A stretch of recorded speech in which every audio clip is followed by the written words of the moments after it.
Okay, so I am setting up the shite right now. Firefox. Alright. I don't think you can actually see that like at all. I'll make myself small. Make this big. Put myself ahead of that shit. What? Okay. So, 1,000 apologies for being late. In my defense, I really don't have one. We ran. We played, I should say, a Dungeons and Dragons 5th edition game today. We've talked about it before. It's this game that I run every Sunday, or most every Sunday. And, it went long today. I think we started about, everybody convened around 1:30, and we just finished 10-15 minutes ago. So we probably actually started play around 2:30, 2:45. So that's good. Nearly 7 hours of gaming. It's a pretty big investment of time, but had some very legacy characters, legacy players come in, and it was a really fun session. Hardcore break down the door D&D. It's that awesome moment where, as a DM, as a game master, you have newer players start doing the things that D&D characters normally do because they've been through the horrors of a dungeon. So, for example, there was this one moment where one of the characters, actually who Emyris is playing, she goes over to this chest. She leaps over this weird brackish water, gets to this treasure chest, and she's like, cool, I stab it. Boom! And normally, that's a meme, that idea of, okay, yeah, I stab it. But why does she do that? She does it because her character has gone through literal horrors of this dungeon and doesn't trust anything. And that's a natural progression. You get hit with a few traps when you open doors, and then you start searching for traps on everything. And, adventurers should be, and are rightly so, a paranoid bunch. So they're all like paranoid AF in this dungeon. It's awesome. They're meeting fell beasts and weird arcane monsters, and they roll down in this crypt. Of course, all these skeletons popped up to life, and they were like, "Oh yes, of course, the skeletons." Why? 3-4 sessions ago. What am I thinking? 3-4 sessions. 10 sessions ago, because this game has gone on for a year. They had gone through a graveyard, and there were undead, and they were all freaking out like, "Oh my god, undead!" Now, in-game time, like a few weeks later, they're all like, "Of course, undead. Kill it with fire." It's a really cool progression. Anyway, that is what I've been doing. It's why I'm an hour late. 45 minutes late. Okay, so that's a little primer about what we've been doing. And what I'm going to initially do is talk to you about DreadLore. So the name of the channel, DreadLore. And specifically the fundamental mechanic of the game. The base mechanic, if you will. And it's a very different base mechanic than Dungeons and Dragons or White Wolf or any of those things. There's similarities, but the base mechanic is quite different. So I thought it'd be very cool to actually go over what is the base mechanic and share that on a live stream, on an episode. I'm going to do that for about probably 10, 15, 20 minutes. And then I think Emyris is going to come in. She's taking a break right now, making some coffee, because, like I said, we've been going for, literally all day. So she's going to come in, and we'll talk. We'll do another episode block of 20, 30 minutes talking about maybe what she had some ideas for Game Talk. Let me actually give me just a minute. I need to actually do this. What is it called? Tomato timer. That's right. I'm pulling up a tomato timer. And I will be back in 1 minute. Oh, hello. That's terrifying.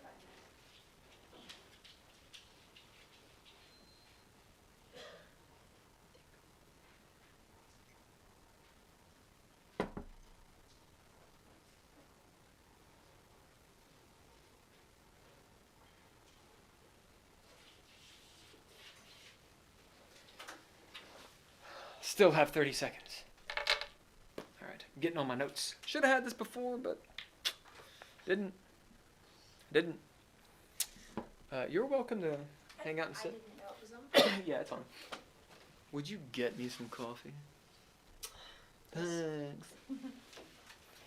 She's the best. She's the best. We got the dog. Got the dog back today. Hey, Doug. Hey, Duke. He is not looking at me. He didn't give up. Okay, so, and there's my minute. Boom. Also, if you're interested in this, it's called tomato-timer.com. If you know this workflow, you can do 25-minute pomodoros. It means tomato, I think, in Italian, for your workflow. So you say, today I'm going to do 2 pomodoros, basically 25, 50 minutes, and in between each one, you take a 5-minute break. And then maybe after 2 of them, you take a 10-minute break and then do 2 more, and that way you can get your workflow going. You can get it on your phone. This is a free site. I mean, it's just a timer, but it works pretty well. Thank you very, very much. You gonna show the dog off? Of course. Okay. Here's the dog. Yeah. He really just wants to go back to his bed. What's up, Flokes? Hoi. Yeah? Yeah? Yep. The dog is so chill right now. He's usually not. He's been working out. Yeah. Okay. So what I was saying to the masses, that's right. All the people that are watching right now. Yeah. Is I was gonna talk to them about the basic game dice. I'm pulling up. If you don't know what gaming dice are, they are polyhedrons. These would be game dice. Right, so at the top there, you've got the D20, D12, D10, that's what the 0 is. These double zeros, it's another D10. The green one is a die 4, die 6, of course, and a die 8. And the idea is they have that many sides. So most games are going to use these dice. Some games will have die 10 based systems, so you only use die 10s. Some are D6. Star Wars. There's a Star Wars game. It's one of my favorite games. It's a die 6 system. And then Dungeons and Dragons, of course, is D20. DreadLore uses all of these dice except for the D20. It eschews the D20, but it uses die 4, 6, 8, 10, and 12. Technically, you have 2 die 10 there because you can have a die 10, but also a die 100. I don't even fool with die 100, whatever. And I don't know why I'm calling it die hundreds. It's D100. That's right. Yeah. It's been a long day. It's been a long day. Gaming. And you might question, how do you roll 2 dice and get 100? Like 0 to 100? We're not going to go into that right now. It's actually 1 to 100. We're not going to go into that right now because it's actually much more difficult than you would think to explain. Okay. Both of us. What's up, man? All right. Yeah, Hulker. You didn't come to the game. Hulker, I miss you. Okay. So, I'm going to put this. Somewhere. Do you want me to?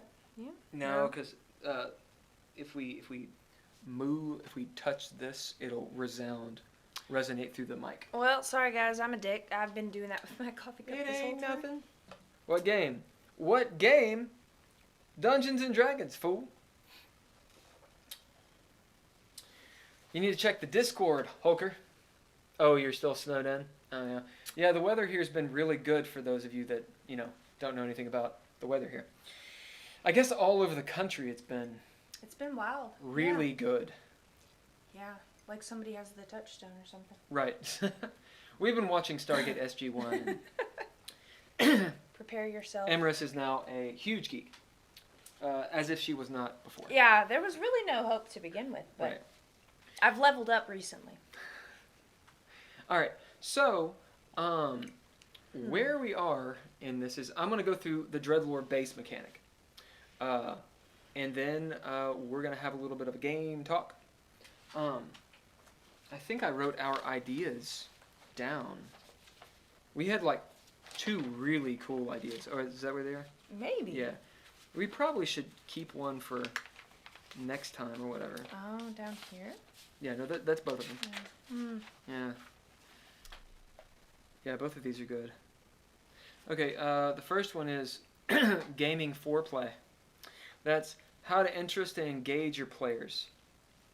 And then the second game talk is topic is how do you mesh or reconcile the goals of the player and the DM. So let's say your DM or your arbiter or your game master. Why are they running the game? They're trying to get something out of it. Mm-hmm. Well, every player is doing maybe something different, and how do you reconcile that? Can you? Are there times when you shouldn't? So I think both of those are really good topics that she came up with. I'm trying, guys. Yeah. We will not talk about that yet, though. It ain't there. Mm. Yeah. Okay. You gotta go find it. Somewhere else. Later. Okay. Okay, let's do our, this will be my marker for it.